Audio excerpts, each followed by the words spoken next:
So I want you to imagine something for me. I want you to imagine that you are at a restaurant, and maybe you're there with a date, maybe you're there with a friend or your spouse, or maybe a group of people, but you're there with people that you intended to sit down and dine, have a meal with, and have some conversation with. And it's one of those really loud restaurants, the ones that are very echoey and full of the noise of other people. Like you can hear people talking in the table next to you. You can hear chairs sliding over the hard floor. You can hear forks scraping against the plates as people eat. You can hear glasses clinking together. You can hear the bartender talking to somebody. And you can hear the waiters and waitresses yelling at each other, or the cooks yelling about orders. You can hear doors opening and closing. And you can also kind of hear the people that you actually sat down to talk to. So as you focus through the noise, you're hearing the conversation of the person across from you, and you're asking them questions, and they're telling you important things. But you start to hear something in the corner. You hear a conversation between a woman and a man, and the woman is berating the man. She's talking very angrily to him. So you focus a little harder through the noise at this conversation across the room, and you hear her accusing the man of cheating. And you hear the man trying to explain this cheating that he's done, that it was a one-time thing, that it wasn't emotional, it was just a physical relationship, that it stopped months ago, that he would have told her sooner, that she's guilty maybe of the same things. And then the noise level of the room rises, and you miss some of the resolution of the conversation, even though you were focused very hard in trying to figure out what was going on between that man and the woman. Then you stop and you look across the table at your date, your spouse, or whoever you're with, and you realize that you haven't been listening to them. And so you stop and you ask, "Hey, can you start again? Can you say that all again? I couldn't hear it because of the noise, or I was distracted by hearing something over in the corner." And life is kind of like that. And this is something that I've figured out really pretty recently. I took a couple of weeks off of social media and off of making YouTube videos, and just kind of put all of that in the background. And definitely one of the things that I have figured out from that experience and coming back in and looking is I actually didn't miss that much. Most of what we are subjected to in our modern life is like that noisy restaurant. It's noise. It's not relevant. It's not what we're here to learn. It's not what we're here to actually talk about. And it's irrelevant in more ways than people really realize. Let me start with an aphorism and then I'll move backwards. Those who watch the news know less of the world than those who read the news. Those who read the news know less of the world than those who merely skim it. And those who don't interact with the news at all know more of the world than any of them. This is because of noise. As a child, I was told of the virtues of people who read the newspaper from cover to cover every single day. As an adult, I think that these people are either masochists or have too much time on their hand, and probably both. The reason is because of noise.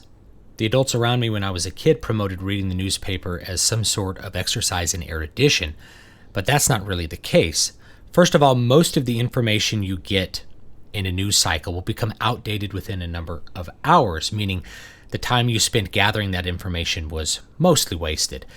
Add to this the fact that all information in a newspaper or on a news show is treated and presented as equally important.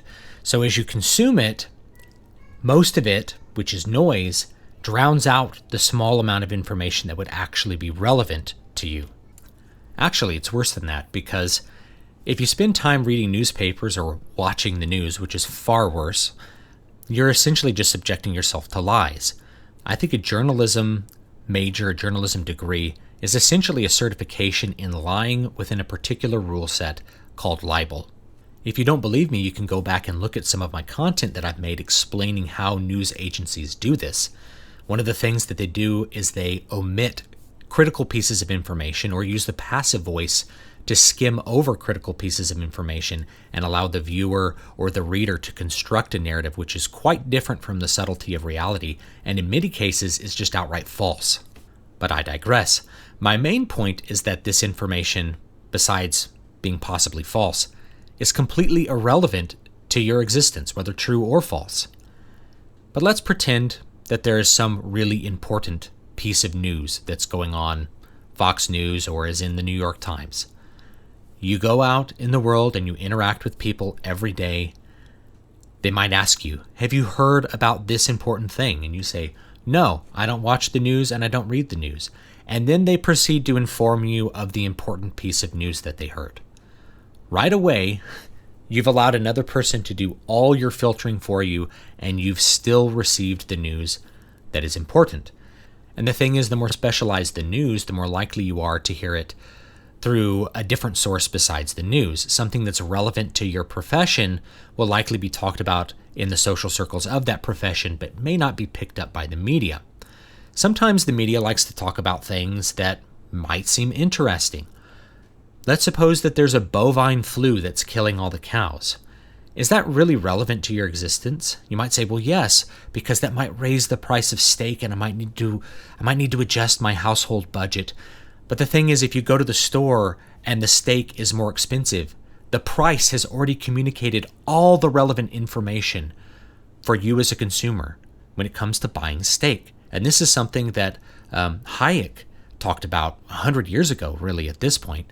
The pricing mechanism contains within it all the information for the consumer to make valid purchases. And this is especially true if you look at it over time. If steak is starting to go up in price, you might predict that it will continue to go up in price.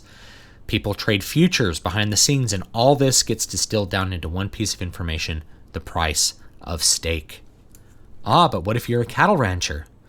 Well, chances are you're going to hear about that bovine flu when your cows get the bovine flu, or you're going to hear about it from your other friends who are also ranchers who are dealing with the bovine flu, or you're just going to see a sudden uptick in the cost of beef or the price of beef when you bring your cattle to market. You did not need the newspaper to communicate any relevant information. Now let me transition and talk a little bit about social media, because I said that I took a fast from social media. I didn't say I took a fast from news. I haven't watched the news in years because I understand that most of it is noise. I haven't read the New York Times in years, mostly because I know that they're liars, but also because 90% of what's in there is completely irrelevant to my existence. I don't care who won a basketball game. The sports section is irrelevant to me. The business section is a bunch of people who don't know what they're talking about, trying to predict a future that's never going to come about. And the opinion section, why even bother? But I haven't taken a fast from social media, at least to this extent before. I've always had social media in my life because that was a way that I kept in contact with a lot of people. When Facebook first came out, it was actually a really fun and cool platform, and so was actually MySpace before it, as something a little bit bigger and broader and for normies, as opposed to the main social networks I had prior to that, which were guild forums having to do with World of Warcraft and other MMOs. And of course, before that, you had message boards and all of the internet pre-1.0 stuff.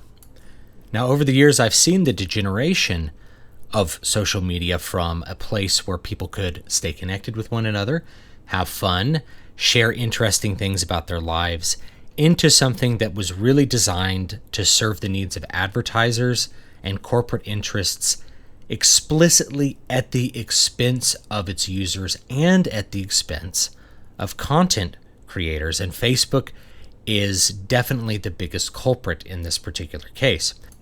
People who aren't content creators, or who don't use Facebook advertising to a large degree, or have a Facebook corporate page, don't quite realize how bad Facebook is and how Facebook actually operates. The way Facebook actually works is that it shows people content that they don't want to see. Let me expand on this. I'm a creator. I have a Facebook page. You can actually find it at facebook.com/David Van Dyke Stewart. If I post something on my Facebook page and you followed the page, presumably you would want to see that content put into your feed and to know that I'd posted it and to see what it was. But Facebook will actually not show you that content. It will make me pay Facebook in order to show you the content that you already want to see.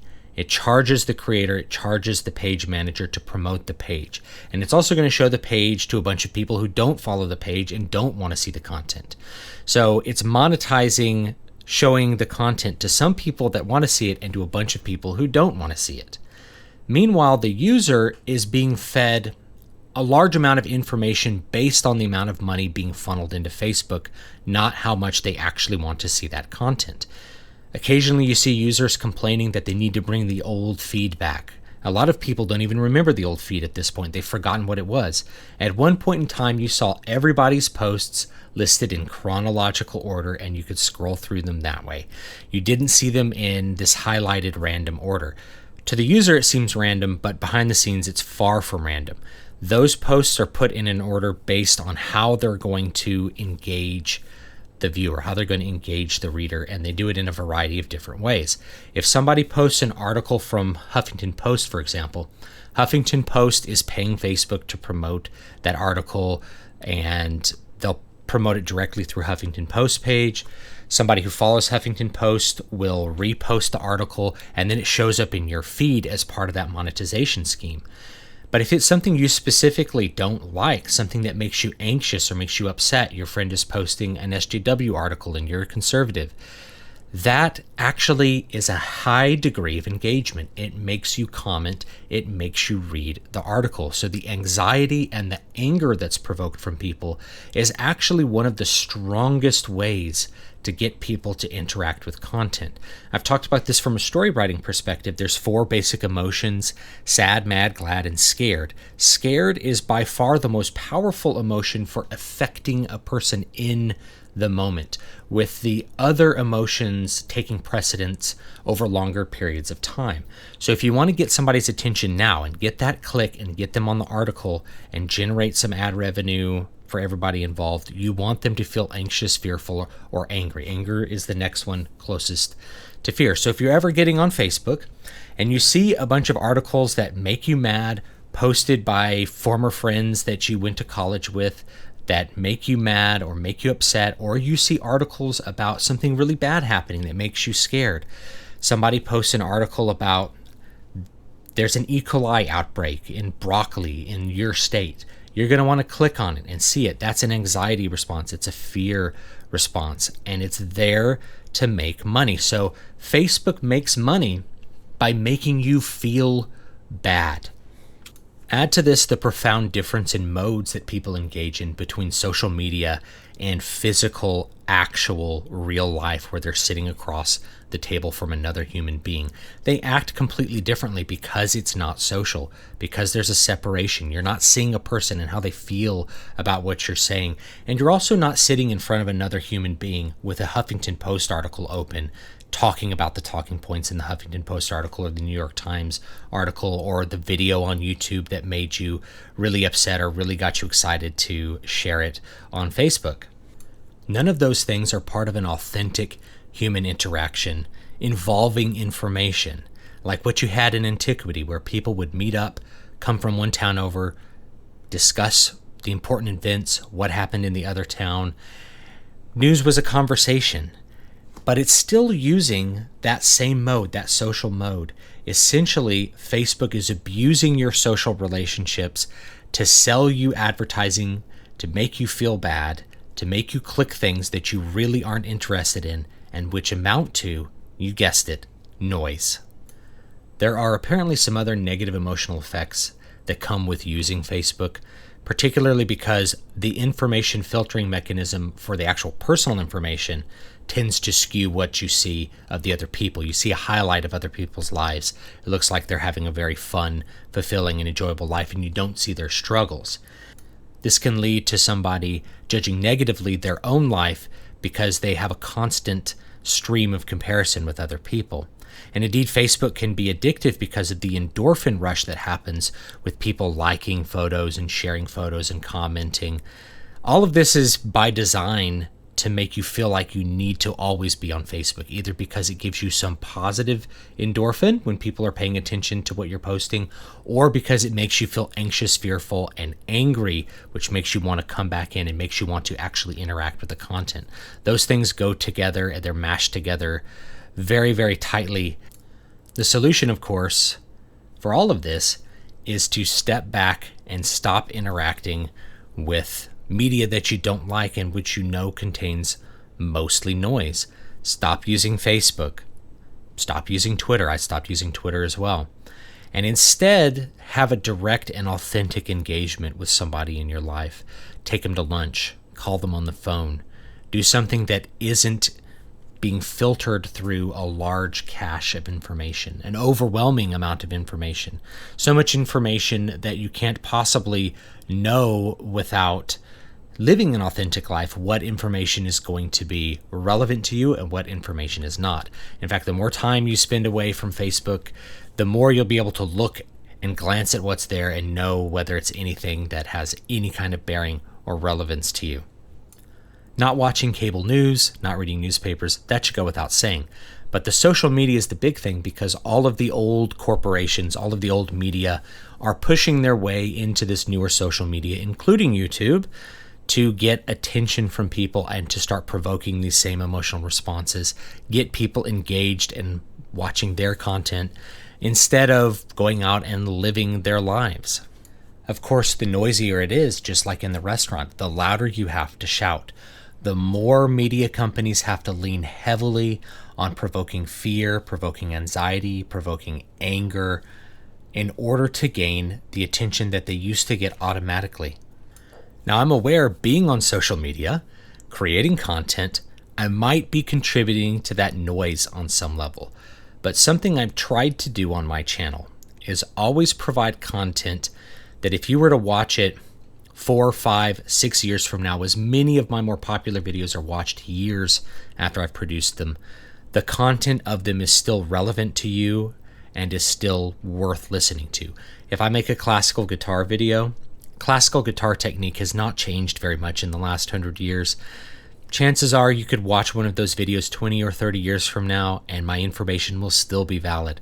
That's something that I really wish I could have in all of my videos. Unfortunately, some of them are more topical and maybe more related to drama of the moment and not really relevant to time. And that's something that I may try to correct going forward, especially on my main channel. Focus instead on analysis that's timeless, on teaching good lessons that people can use at any time, not just this time, and creating more content that people find useful and interesting and helpful rather than content which makes them feel angry, anxious, or provoked.